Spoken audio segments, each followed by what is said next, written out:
tarixləri 12 avqust 2026-cı il Masallı rayonunun Qızılağac kəndində. Gördüğünüz bu çeşidimiz Grand F1 çeşididir. Allah xeyir bərəkət diləsin, xeyirli olsun. Tam yetişmiş bıçaq malıdır. Maşallah olsun. Bir dənəsində kəsin renginə baxaq, dadına baxaq. Maşallah olsun. Nə tərdir qarpızımız. Ya Allah, bismillah.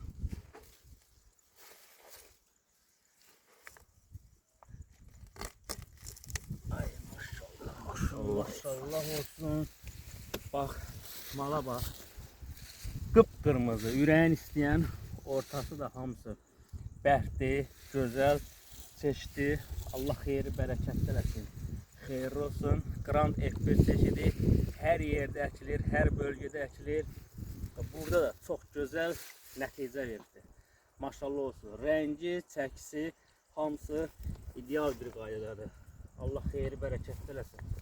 Xeyirli olsun. Bunca buraya bak, buraya yakından çek.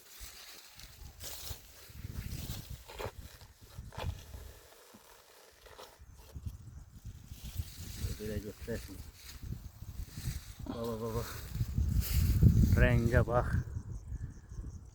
Suya bak, renge bak. Maşallah. Allah xeyri bərəkət eləsin.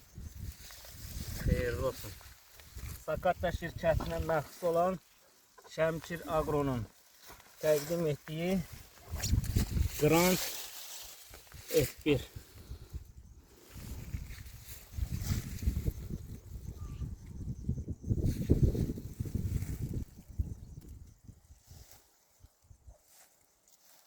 Əla, gözəl baldır, bal.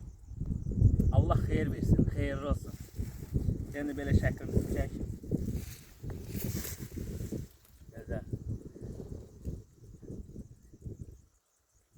Çəkdim. Qapağı çək, xəy qaldı. Şey,